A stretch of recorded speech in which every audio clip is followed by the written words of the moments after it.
Gig ಕಾರ್ಮಿಕರು. Gig ಕಾರ್ಮಿಕರು ಅಂದರೆ ಯಾರಿಗೂ ಕೂಡ ಸಡನ್ನಾಗಿ ಅರ್ಥ ಆಗಲ್ಲ. ಆದರೆ ಗಿಗ್ ಕಾರ್ಮಿಕರು ಅಂತಂದರೆ ಯಾರಪ್ಪ ಅಂತಂದರೆ, ನೀವು ಮನೆಯಲ್ಲೇ ಕೂತ್ಕೊಂಡು ಮೊಬೈಲ್ನಲ್ಲಿ ಏನೆಲ್ಲ ಆರ್ಡ್ರ್ ಮಾಡ್ತಿರಲ್ಲ, ಆ ಆರ್ಡ್ರನ್ನು ನಿಮ್ಮ ಮನೆ ಬಾಗಿಲಿಗೆ ತಂದುಕೊಟ್ಟು ಹೋಗುವಂತಹ ಕೆಲಸವನ್ನು ಮಾಡುವಂತಹ ಕಾರ್ಮಿಕರಿಗೆ ಗಿಗ್ ಕಾರ್ಮಿಕರು ಅಂತ ಕರೀತಾರೆ. ಈ ರೀತಿ ಒಂದು ಜಮಾನ ಸ್ಟಾರ್ಟ್ ಆಗಿದ್ದು ಯಾವಾಗ ಅನ್ನೋದನ್ನು ನಾವು ನೋಡೋದಾದರೆ, ಆನ್ಲೈನ್ ಡೆಲಿವರಿ ಎನ್ನುವ ಒಂದಷ್ಟು ಯೋಜನೆಗಳನ್ನು ಸಾಕಷ್ಟು ಕಂಪನಿಗಳು ಸ್ಟಾರ್ಟಿಂಗ್ನಲ್ಲಿ ಹಾಕಿಕೊಂಡಿದ್ವು. ಅಮೆಜಾನ್ ಆಗಿರ್ಬೋದು, ಫ್ಲಿಪ್ಕಾರ್ಟ್ ಆಗಿರ್ಬೋದು, ಮಿಂತ್ರಾ ಆಗಿರ್ಬೋದು, ಇದನ್ನು ಸ್ಟಾರ್ಟ್ ಮಾಡಿದವರು ಅಂತಲೇ ಹೇಳ್ಬೋದು. ಆರಂಭದಲ್ಲಿ ಈ ರೀತಿಯ ಒಂದು ಯೋಜನೆಯನ್ನು ಸ್ಟಾರ್ಟ್ ಮಾಡಿದಾಗ ಜನ ಯಾವ ರೀತಿ ಇದನ್ನು ಸ್ವೀಕಾರ ಮಾಡ್ತಾರೆ ಎನ್ನುವ ಒಂದು ಡೌಟ್ ಸಾಕಷ್ಟು ಅಗ್ರಿಗೇಟರ್ ಆ್ಯಪ್ಗಳಿಗೂ ಸಹ, ಅಂದರೆ ಇ ಕಾಮರ್ಸ್ ಅಪ್ಲಿಕೇಶನ್ ಅಥವಾ ಕಂಪನಿಗಳಿಗೂ ಸಹ ಇತ್ತು. ಆದರೆ ಆರಂಭದಲ್ಲಿ ಇದಕ್ಕೆ ಜನರಿಂದ ಒಳ್ಳೆಯ ಅಭಿಪ್ರಾಯ ಬಂತು. ಜನ ಏನು ಡಿಸೈಡ್ ಮಾಡಿದ್ರು, ಮನೆಯಲ್ಲೇ ಕೂತ್ಕೊಂಡೆಲ್ಲ ಆರ್ಡ್ರ್ ಮಾಡಿ ಮನೆಯಲ್ಲೇ ತರಿಸ್ಕೊಳ್ಳೋದೇ ಬೆಸ್ಟ್ ಅಲ್ವಾ, ಯಾಕೆ ಹೊರಗಡೆ ಹೋಗಬೇಕು, ಮನೆ ಬಾಗಿಲಿಗೆ ಎಲ್ಲ ಬರುತ್ತೆ ಅಂತಂದಾಗ ಯಾಕೆ ನಾವು ಮನೆಯಲ್ಲೇ ಕೂತ್ಕೊಂಡು ಆರ್ಡ್ರ್ ಮಾಡಬಾರ್ದು ಅಂತ ಜನ ಡಿಸೈಡ್ ಮಾಡಿ ಮನೆಯಲ್ಲೇ ಕೂತ್ಕೊಂಡು ಆರ್ಡರನ್ನು ಮಾಡೋದಕ್ಕೆ ಸ್ಟಾರ್ಟ್ ಮಾಡಿದ್ರು. ಯಾಕೆ ಜನ ಈ ರೀತಿಯ ನಿರ್ಧಾರಕ್ಕೆ ಬಂದರು ಅನ್ನೋದನ್ನು ನಾವು ನೋಡೋದಾದರೆ, ಮೊದಲನೇದಾಗಿ ಟೈಮ್ ಉಳಿಯುತ್ತೆ, ಟ್ರಾವೆಲ್ ಮಾಡೋ ದುಡ್ಡು ಉಳಿಯುತ್ತೆ, ಅದರ ಜೊತೆಗೆ ಟ್ರಾಫಿಕ್ ಕಿರಿಕಿರಿ, ಬೆಂಗಳೂರಿನಂತಹ ದೊಡ್ಡ ದೊಡ್ಡ ಸಿಟಿಗಳಲ್ಲಿ ಟ್ರಾಫಿಕ್ ಕಿರಿಕಿರಿ ತಪ್ಪತ್ತೆ. ಇದ್ಯಾವುದೂ ಕೂಡ ಇಲ್ಲದೇ ನಮಗೆ ಬೇಕಾಗಿರುವಂತಹ ವಸ್ತುಗಳನ್ನು ಮನೆಯಲ್ಲೇ ಕೂತ್ಕೊಂಡು ಆರ್ಡ್ರ್ ಮಾಡಿದ್ರೆ ಅವರೇ ತಂದು ಮನೆಗೆ ಕೊಡ್ತಾರೆ ಅಂತಂದರೆ ಯಾಕೆ ಇದನ್ನು ಮಾಡಬಾರ್ದು ಅಂತ ಜನ ಆರಂಭ ಆದ ದಿನದಿಂದ ಇಲ್ಲಿಯವರೆಗೂ ಇದನ್ನು ಹೆಚ್ಚಾಗಿ ಉಪಯೋಗಿಸ್ತಾ ಬರ್ತಾಯಿದ್ರು. ಇವತ್ತಿಗೆ ಇದು ಯಾವ ರೀತಿ ಅಡಿಕ್ಷನ್ ಆಗಿದೆ ಅನ್ನೋದು ನಿಮಗೂ ಕೂಡ ಗೊತ್ತಿದೆ. ಸೊ ಆ ನಿಟ್ಟಿನಲ್ಲಿ ಈ ಒಂದು ಸಂಸ್ಥೆಗಳು ಕೆಲಸವನ್ನು ಆರಂಭ ಮಾಡೋದಕ್ಕೆ ಸ್ಟಾರ್ಟ್ ಮಾಡಿದ್ವು.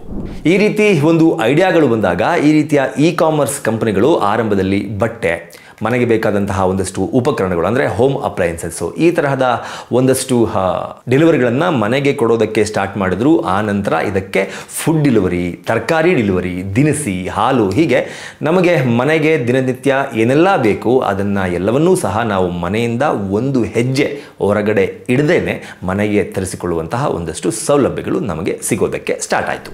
ಈ ರೀತಿ ಜನ ಯಾವಾಗ ಮನೆಯಲ್ಲೇ ಕೂತ್ಕೊಂಡು ಆರ್ಡರನ್ನು ಮಾಡೋದಕ್ಕೆ ಸ್ಟಾರ್ಟ್ ಮಾಡಿದ್ರೋ ಆಗ ಕಾಂಪಿಟೇಷನ್ಗಳು ಕೂಡ ಸ್ಟಾರ್ಟ್ ಆಯಿತು.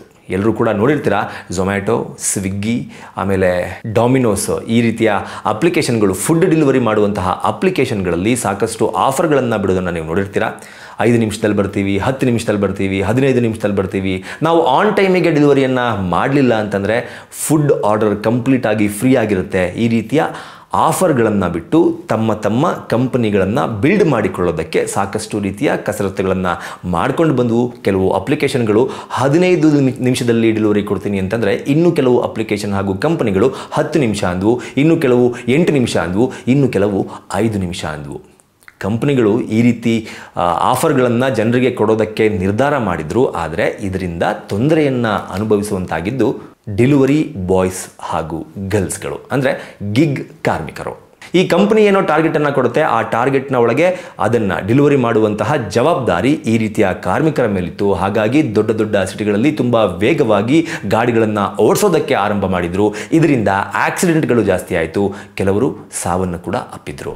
ಸೊ ಈ ರೀತಿ ಆಕ್ಸಿಡೆಂಟ್ಗಳು ಜಾಸ್ತಿ ಆಗೋದಕ್ಕೆ ಸ್ಟಾರ್ಟ್ ಆಯಿತು. ಆಕ್ಸಿಡೆಂಟ್ನಿಂದ ಸಾಕಷ್ಟು ಜನ ಪ್ರಾಣವನ್ನು ಕಳ್ಕೊಂಡ್ರು. ಇದನ್ನು ಮನಗಂಡಂತಹ ಸರ್ಕಾರ, ಅದರಲ್ಲೂ ಕಾರ್ಮಿಕ ಸಚಿವರಾಗಿರುವಂತಹ ಸಂತೋಷ್ ಲಾಡ್ ಅವರು ಈ ರೀತಿಯ ಕಾರ್ಮಿಕರಿಗೆ ಏನಾದರೂ ಒಂದು ಸ್ಕೀಮನ್ನು ಮಾಡಬೇಕು, ಇವರಿಗೆ ಉಪಯೋಗ ಆಗುವಂತಹ ಒಂದು ಯೋಜನೆಯನ್ನ ಮಾಡಬೇಕು ಅಂತ ಡಿಸೈಡ್ ಮಾಡ್ತಾರೆ. ಆಗ ಅವರ ತಲೆಗೆ ಬಂದಿದ್ದೆ ರಾಜ್ಯ ಗಿಗ್ ಕಾರ್ಮಿಕರ ವಿಮಾ ಯೋಜನೆ ಎನ್ನುವ ಒಂದು ಐಡಿಯಾ. ಆ ಐಡಿಯಾವನ್ನು ಅವರು ಇವತ್ತಿಗೆ ಎಸ್ಟಾಬ್ಲಿಷ್ ಮಾಡಿ ಆಗಿದೆ. ಇದರಿಂದ ಸಾಕಷ್ಟು ಜನ ಕಾರ್ಮಿಕರಿಗೆ ಹಾಗೂ ಅವರ ಕುಟುಂಬದವರಿಗೆ ಸಾಕಷ್ಟು ರೀತಿಯ ಹೆಲ್ಪ್ ಕೂಡ ಆಗ್ತಾ ಇದೆ. ಈ ಸ್ಕೀಮ್ ತಂದಿರೋದು ನಮ್ಮ ಈ ಕಾರ್ಮಿಕರಿಗೆ, ಏನು ಸಣ್ಣ ಒಂದು ಅಸಂಘಟಿತ ಕಾರ್ಮಿಕರಿಗೆ ಖಂಡಿತ ಇದು ಒಂದು ಸಹಾಯಕಾರಿ ಅಂತ ಅನಿಸಿದೆ.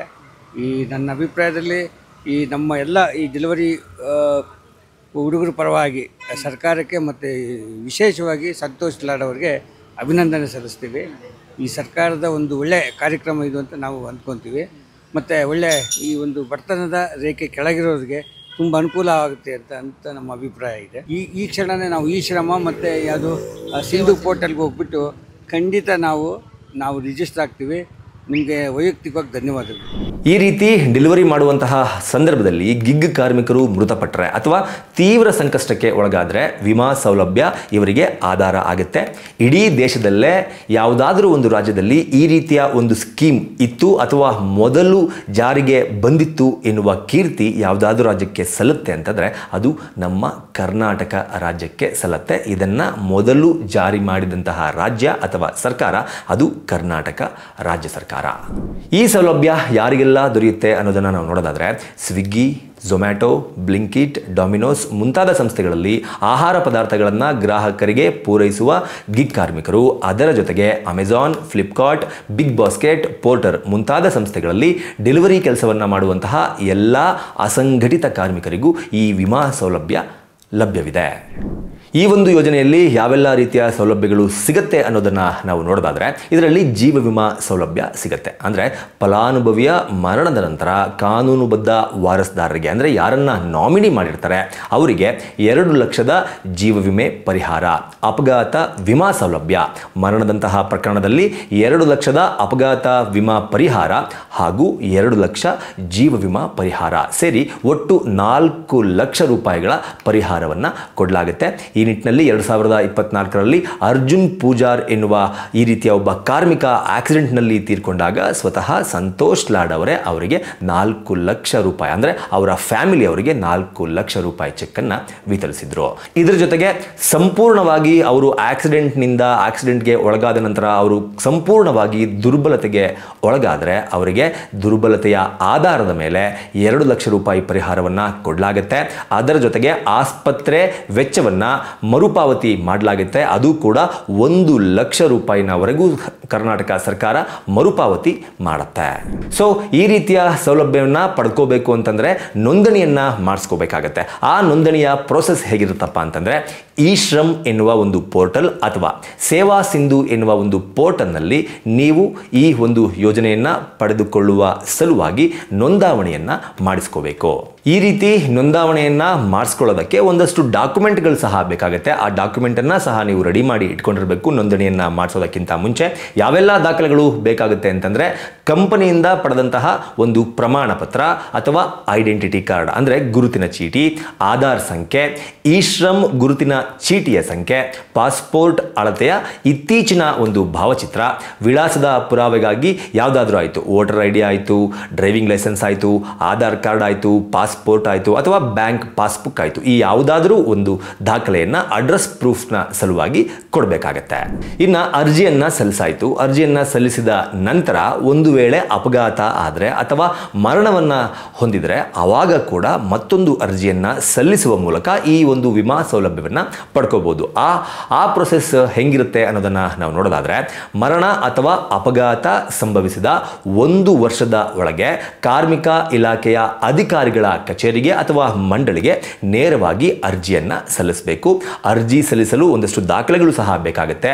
ಯೋಜನೆಯ ಅಡಿಯಲ್ಲಿ ನೀಡಲಾಗಿರುವಂತಹ ಒಂದು ಗುರುತಿನ ಚೀಟಿ, ಮರಣವಾಗಿದ್ದಲ್ಲಿ ಮರಣ ಪ್ರಮಾಣ ಪತ್ರ, ಉದ್ಯೋಗ ಪ್ರಮಾಣ ಪತ್ರ, ಕಂದಾಯ ಇಲಾಖೆಯ ವಂಶವೃಕ್ಷ, ಪಡಿತರ ಚೀಟಿ ಹಾಗೂ ಆಧಾರ್ ಕಾರ್ಡ್ನ ಪ್ರತಿ, ನಾಮನಿರ್ದೇಶಿತ ಬ್ಯಾಂಕ್ ಅಂದರೆ ಯಾರನ್ನ ನೀವು ನಾಮಿನಿ ಮಾಡಿರ್ತೀರ ಅವರ ಬ್ಯಾಂಕ್ ಪಾಸ್ಬುಕ್ನ ಪ್ರತಿಯನ್ನು ಸಹ ನೀವು ಕೊಡಬೇಕಾಗತ್ತೆ.